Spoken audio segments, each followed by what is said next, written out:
ये लाठी है और ये सांप है, हमारी क्षुद्र है। और ऋषभ देव से गलती हो नहीं सकती।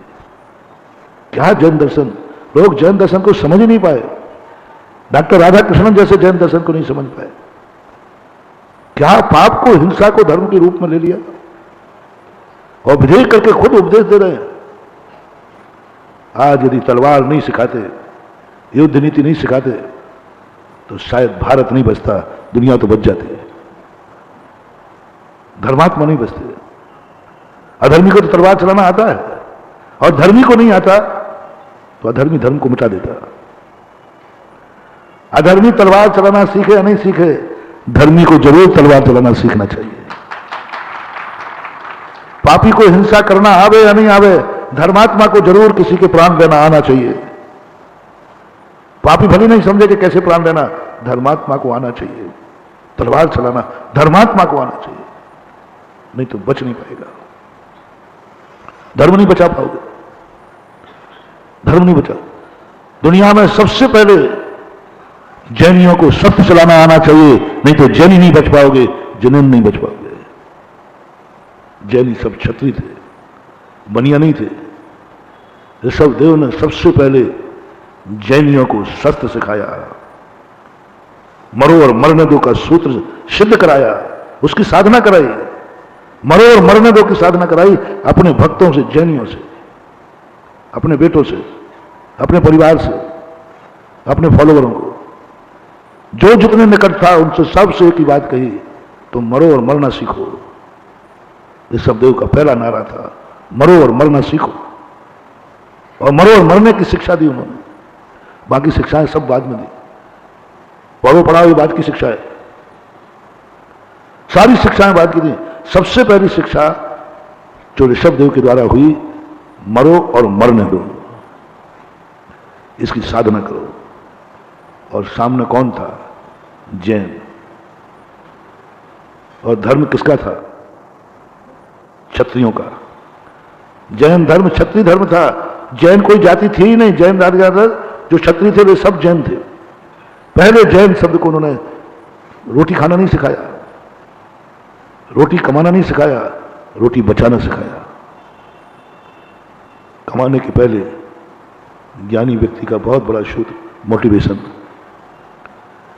किसी भी कार्य करने के पहले उसकी सुरक्षा पर विचार करना चाहिए। धन कमाना सीख लिया, सुरक्षा बाद में करोगे। जब आग लगेगी तब कुआं खोदोगे, कुआं पहले खोद के रखना चाहिए। प्यास लगेगी जब कुआं खोदोगे, आग लगेगी तब कुआं खोदोगे। ये नीति बिल्कुल नीति बुद्ध है। जब प्यास नहीं लगी तब कुआं खोदो, जब आग नहीं लगी उसके पहले कुआं खोद के रखो। पानी की तैयारी पहले रखो। आग लगने पर पानी खोजेंगे नहीं। अभी आग नहीं लगी है, पानी इकट्ठा कर लो। अभी प्यास नहीं लगी है, पानी भर के रख लो। ये नीति है। कमाने के पहले देख लो कि सुरक्षा की व्यवस्था है कि नहीं। नहीं तो कमा के पूर्ण नहीं कर पाओगे, लुट जाओगे। सब पाप, सब मेहनत व्यर्थ में चली गई, व्यर्थ में चली गई। पूरी मेहनत व्यर्थ में चली जाएगी, क्योंकि तुम कमाना जानते थे, सुरक्षा तो जानते नहीं थे। पहले कमा लो फिर सुरक्षा कर लो। क्या खाक सुरक्षा, जब तक तो लुट जाओगे।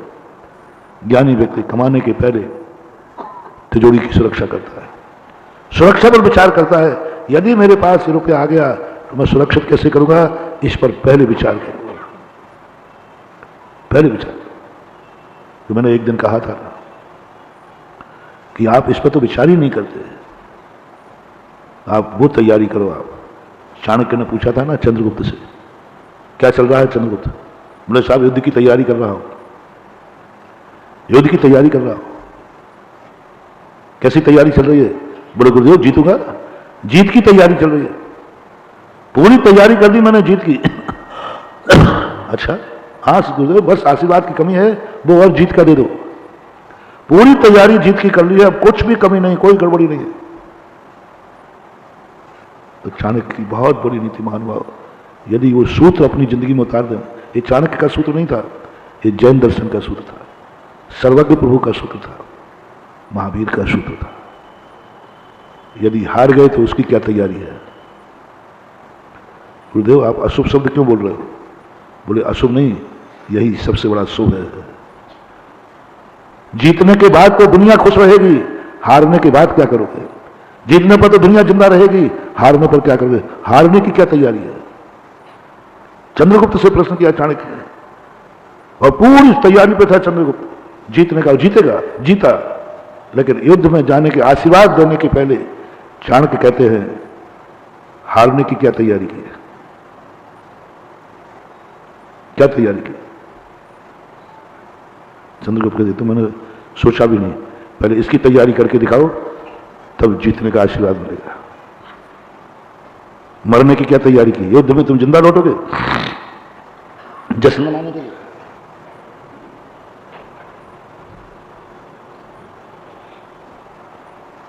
मर गए तो क्या तैयारी है? क्या तैयारी है तुम्हारी मरने के? युद्ध में मारे गए तो मर भी सकते हैं कि नहीं? मर सकते हैं। यदि चंद्रगुप्त तुम मारे गए तो क्या तैयारी है तुम्हारे? मरने पर राष्ट्र का क्या होगा, इसकी क्या तैयारी है तुम्हारी? जीतने के बाद तुम राज चलाओगे ना, जीतने के बाद तुम राज जीतोगे ना। यदि मारे गए तो क्या तैयारी है? हार गए तो क्या तैयारी है? क्या गजब का सूत्र है। और चाणक्य की नीति है, जो हारने की तैयारी करता है उसे जीतने से कोई रोक नहीं सकता, क्योंकि वो दोनों तरफ से जीता हुआ है। हारने की जो तैयारी करता है वो कहेगा क्यों भाई हार गए, उन्होंने मैंने पहले से तैयारी की थी। और जो तैयारी की जाती है वह हार नहीं मानी जाती, वो जीत मानी जाती है। मरने की तैयारी की है तुमने, बोले साहब की है, बस जाओ तुम, मर के तुम कभी मरोगे नहीं। क्योंकि वो कहेगा क्यों मारे गए, बोले वो तुम पहले से तैयारी थी। जिंदगी में यदि मान लीजिए बहुत बड़ा मोटिवेशन, मैं इस पर पहले भी बोल चुका हूं, अभी यहीं पर आज स्मृति के रूप में ले रहा हूं। अपनी जिंदगी में जो तुम चाहते हो उसकी तैयारी के साथ यदि नहीं हुआ तो क्या तैयारी है?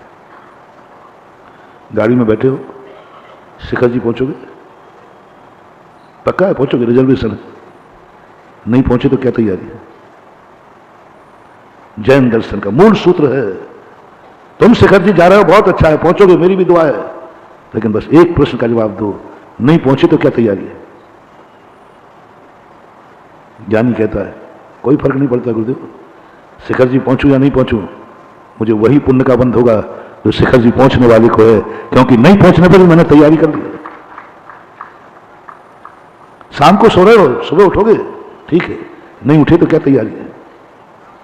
हो सकता है कि नहीं? शाम को सोए और अपन सुबह नहीं उठे, ऐसा हो सकता है कि नहीं? हुआ है? क्या तैयारी है? ज्ञानी कहता तैयारी है 9 बार नमोकार मंत्र पढ़ के सो जाऊं, कष्ट को त्याग करके सो जाऊं, उठ गए तो ठीक, नहीं उठे तो ठीक, वहां उठेंगे देवताओं में, दुर्गति नहीं हो सकती। यदि रात में यदि तुम नहीं उठे तो क्या तैयारी है? भगवान मैंने तैयारी की, सोने के पहले नमोकार मंत्र पढ़ के सो जाऊं, और जब तक मैं निद्रा में हूं तब तक मेरा सब कुछ त्याग है। बोलो, अभी मरेगा तो दुर्गति होगी, सोते समय की सदगति, तैयारी करके सो ना। मैं ये कब कह रहा हूं कि तुम रात में मर नहीं, मैं ये कह रहा हूं कि यदि आ गई मौत तो तैयारी करके तो सो कम से कम। उस समय तुम क्या करोगे, किसको बुलाओगे? तैयारी करके सो रात में, ठीक है तुम सुबह जागोगे, कोई नहीं रोकेगा, सबकी भावना है, लेकिन भावना के अनुसार ही सब कुछ हो जाए ऐसा तो नहीं है ना। हमारी भावना के अनुसार हो जाए, हम सुबह उठेंगे, ये मेरी भावना है, परिवार की भावना है, भगवान की भावना है, गुरु की भावना है, इन सब भावनाओं के बाद ऐसा ही हो जाएगा, ये कोई नियम तो 1% तैयारी है। मेंढक को कहा गया कहां जा रहा है तो भगवान के समोषण में, इतने सारे लोग आ रहे हैं, वहां इतने भीड़ आ रहे, कुचल के मर जाएगा। बोले जाऊंगा, यदि रास्ते में नहीं पहुंच पाया तो, कुचल के मर गया तो, मेंढक कहता मेरी तैयारी है। लो रास्ते में मर गया, पुण्य कौन सा मिला? भगवान के समोषण के दर्शन करने का जो पुण्य है वह पुण्य उसने रास्ते में कमा लिया, क्योंकि पहले से तैयारी थी। गाड़ी में बैठो महान भाव, गाड़ी में बैठ चुके हो आप, सकुशल पहुंचोगे, रास्ते में एक्सीडेंट हो गया तो क्या तैयारी है? कौन मना कर रहा है यात्रा को, कौन मना कर रहा है सफलता को? ये जैन सूत्र है, चाणक्य का सूत्र नहीं। क्या तैयारी है?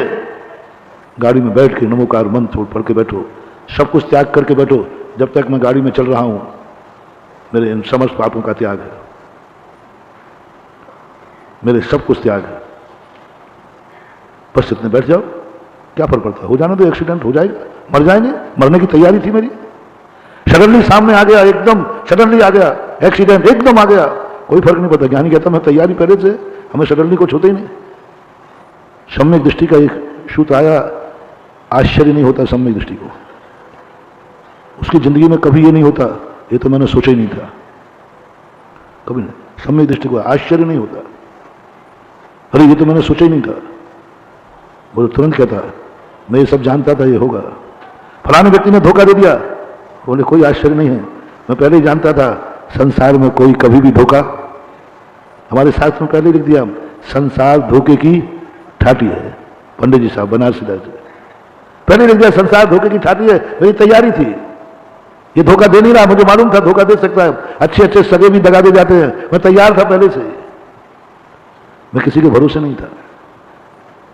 बनारसी दास के 10 बच्चे हुए, 10 मर गए, 10 बच्चे हुए, 10 मर गए। बनारसी दास रोए नहीं, बताते हैं कि जब 10वें बच्चे को वो थोड़ा लेट पहुंचे मंदिर में, कहीं क्यों पंडित जी आज लेट गए, अरे वो एक मेहमान था 10-15 साल से घर में रह रहा था, बहुत मनाया, वो माने ही नहीं, तो उसको भेजने गए थे स्टेशन तक। अड़ोसी पड़ोसी कहते पंडित जी आपके यहाँ विद्वान मेहमान 10-15 साल से कौन था? नहीं नहीं मेहमान ही था, पता चला बेटा था। क्या सोचे महानुभाव, क्या सोचे ज्ञानियों का, बेटे को क्या मान रहे हैं, बेटे को क्या मान रहे हैं मेहमान। अब क्या मेहमान कभी जाने पर वो रोए नहीं, पहले से तैयारी मानी, बेटे को मेहमान कह रहे कि मेहमान को भेजने गया था, मनाया तो उसको बहुत, बेटा ना भैया मत जा तू, मनाया है, दवाई भी की, उसको बचाने का प्रयास भी किया, सब कुछ किया, लेकिन अब वो मानने को तैयार नहीं।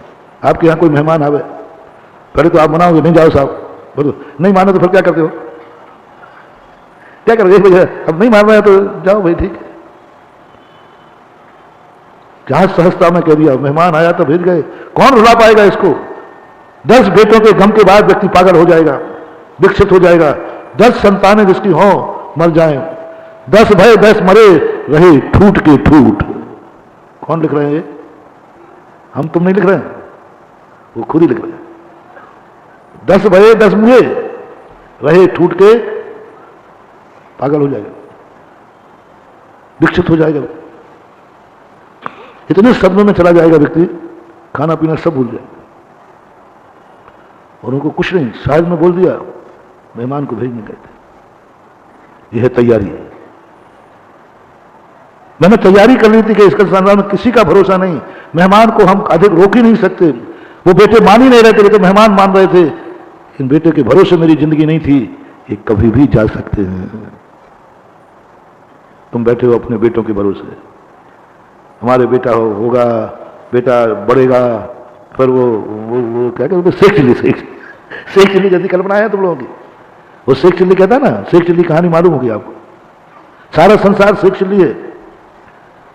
वो एक बहुत गरीब शेख चिल्ली था, तो वो सब जगह से छाछ इकट्ठी करता था, छाछ, और बेच देता था, रोटी रोटी कमाता। एक दिन वो पेड़ के नीचे थक के सो रहा था, और सोते मैं छाछ बेचते बेचते बेचते बेचते मेरे पास एक पैसा आएगा तो मैं एक भैंस खरीदूंगा, भैंस खरीदूंगा तो पैसा हो जाएगा, तो मेरी शादी हो जाएगी, शादी हो जाएगी तो पत्नी आ जाएगी, पत्नी होगी तो बच्चा हो जाएगा, और बच्चा जिस दिन गड़बड़ करेगा मैं एक लात मारूंगा।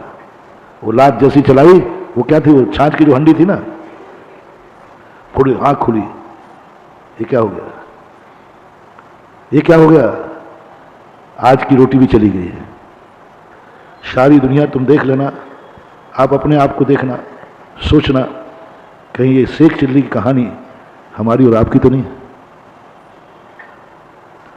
कहीं ये शेख चिल्ली का तो कोई नाम रख दिया किसी ने हमें उपदेश देने के लिए, कहीं हमारी तुम्हारी कहानी तो नहीं है। आप विचार करना, ये हर व्यक्ति को आता है, मैं व्यापार करने जा रहा हूं, पैसा आएगा, ये करूंगा वो करूंगा, मेरे परिवार होगा, बच्चे होंगे, नौकरी होगी, मेरा बुढ़ापा जब बेटे की शादी हो जाएगी, फिर मुझे कुछ नहीं करना है, फिर तो मैं दाल रोटी खाऊंगा, प्रभु का गुण गाऊंगा। हर बाप अपने बेटे से यही सोचता है, और सब बापों से पूछो बापों के क्या हाल है? रोते हैं, महाराज 4 बेटे हैं, 80 साल की माँ बाप भी माँ चूल्हे के आगे बैठी है, और बाप कमाने के लिए जा रहा है। क्या हुआ? महानुभाव, संसार में उपलब्धि की नहीं अनुपलब्धि की तैयारी करो, तुम्हें कभी अटैक नहीं होगा। उपलब्धि की नहीं अनुपलब्धि की तैयारी करो। ये नहीं हुआ तो क्या तैयारी है? ये बेटे ने साथ नहीं दिया तो क्या तैयारी है? शादी कर रहे हो तुम अपने सुख के लिए बेटे की, काश बहू ने साथ नहीं दिया तो, शायद कल के दिन बेटा अलग हो गया तो क्या तैयारी है? क्या तैयारी है?